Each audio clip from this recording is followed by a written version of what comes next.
Welcome to my channel. मेरा नाम निवेदिता है एंड आज इस वीडियो में बात करेंगे अबाउट डेंगू। कई लोग इसे डेंगू भी बोलते हैं एंड कई डेंगू भी बोलते हैं। उसके साइंस एंड सिम्टम्स, उसके प्रिवेंशन एंड ट्रीटमेंट के बारे में इस वीडियो में मैंने ये सारे टॉपिक्स कवर किए हैं। डेंगू एक वायरल डिजीज है जो कि आरएनए वायरस, फ्लेवी वायरस की वजह से होता है। इस वायरस के 4 सीरोटाइप होने की वजह से ये 4 टाइप का होता है।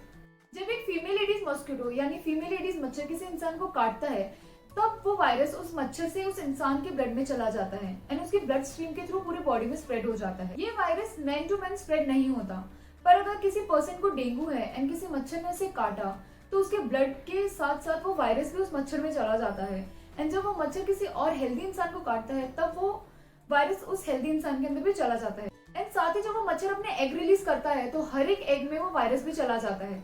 तो जब वो एग मच्छर बनते हैं तो हर एक मॉस्किटो में वो वायरस प्रेजेंट होता है। नॉर्मली मॉइस्चर एंड रेन की वजह से ये अंडे बहुत जल्दी ग्रो कर जाते हैं एंड इनका जो लाइफ स्पैन है जो कि नॉर्मली 15 to 20 डेज रहता है वो रेनी सीजन में और ज्यादा बढ़ जाता है। इसीलिए मानसून से लेकर नवंबर दिसंबर के टाइम तक डेंगू के केसेस बहुत ज्यादा मिलते हैं। मच्छर काटने के बाद इसका पीरियड ऑफ इंक्यूबेशन 3 से 10 दिन तक होता है, यानी मच्छर काटने के 3 से 10 दिन के बाद आपको इसके सिम्टम्स दिखने लगते हैं। जो डेंगू फीवर के सिम्टम्स है वो नॉर्मली 2 से 7 दिन तक रहते हैं। डेंगू को ब्रेकबोन फीवर या हड्डी तोड़ बुखार भी बोलते हैं क्योंकि इसमें मस्कुलोस्केलेटल पेन होता है, यानी आपके जॉइंट्स एंड मसल में बहुत ज्यादा पेन होता है। इसमें आपको हाई ग्रेड फीवर होगा विद चिल्स, यानी आपको बहुत ज्यादा बुखार होगी ठंड लगने के साथ। जॉइंट्स एंड मसल्स में काफी ज्यादा दर्द होता है, रेड रैशेस होते हैं, बहुत ज्यादा हेडेक होता है, रेट्रो ऑर्बिटल पेन यानी आंखों के पीछे की साइड पेन होता है, वॉमिटिंग एंड नॉजिया भी फील होता है। नॉर्मली जब हमें फीवर होता है तो हम ये डिफरेंशिएट नहीं कर पाते हैं कि ये नॉर्मल फ्लू की वजह से है या डेंगू है, मलेरिया है या कौन सा टाइप है। तो ऐसे में जब आपको high grade fever with chills यानी बहुत तेज बुखार 100, 101, 102, 103 बुखार होती है ठंड लगने के साथ ही बॉडी पर लाल रैशेस होते हैं एंड सिवियर हेडेक होता है, तो ये 100% डेंगू के सिम्टम्स ही है। साथ ही आप डेंगू के टेस्ट करवा सकते हैं जो कि आपके सिम्टम्स होने के 3 से 7 दिन बाद डिटेक्ट होते हैं, जैसे NS1, NAT जो कि है molecular test, IgG and IgM antibody test. जो मैंने अभी आपको सिम्टम्स बताए वो नॉर्मली 2 से 7 दिन तक रहते हैं एंड उसके बाद पेशेंट ठीक हो जाता है। पर अगर उन सिम्टम्स के साथ कुछ और सिम्टम्स ऐड हो जाएं जो कि मैं अभी आपको बताऊंगी तो वो इंडिकेट करता है कि पेशेंट माइल्ड से सीवियर कंडीशन की तरफ जा रहा है। वार्निंग साइंस है severe abdominal pain, persistent vomiting यानी दिन में 3 से ज्यादा बार वॉमिटिंग होना, वॉमिट या स्टूल में ब्लड आना, लेथार्जी या रेस्टलेसनेस फील करना with dehydration, BP and heart rate का कम होना, नोज या गम्स में से ब्लीडिंग होना, ब्रीदिंग में डिफिकल्टी आना। ये जो वार्निंग साइंस है वो आपको सिम्टम्स शुरू होने के 3rd to 4th डे में दिखने लगते हैं। अगर आपको ऐसे सिम्टम्स दिख रहे हैं तो आपको पेशेंट को तुरंत हॉस्पिटलाइज करवाने की जरूरत है। अगर आपको पास में कभी डेंगू हुआ है तो आपको फिर से डेंगू होने के चांसेस बहुत ज्यादा हैं एंड ऐसे में क्रिटिकल कंडीशन में जाने के चांसेस भी बहुत ज्यादा होते हैं।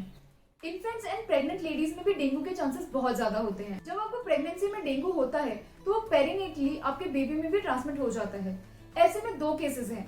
अगर आपको डेंगू ड्यूरिंग प्रेगनेंसी हुआ तो डेंगू के एंटीबॉडीज IgM एंड IgG आपके बॉडी में डेवलप हो जाएंगी एंड वो आपके प्लेसेंटा के थ्रू आपके बेबी में भी जाएंगी एंड कुछ समय तक वो आपके बेबी को पार्शियल प्रोटेक्शन भी देंगी।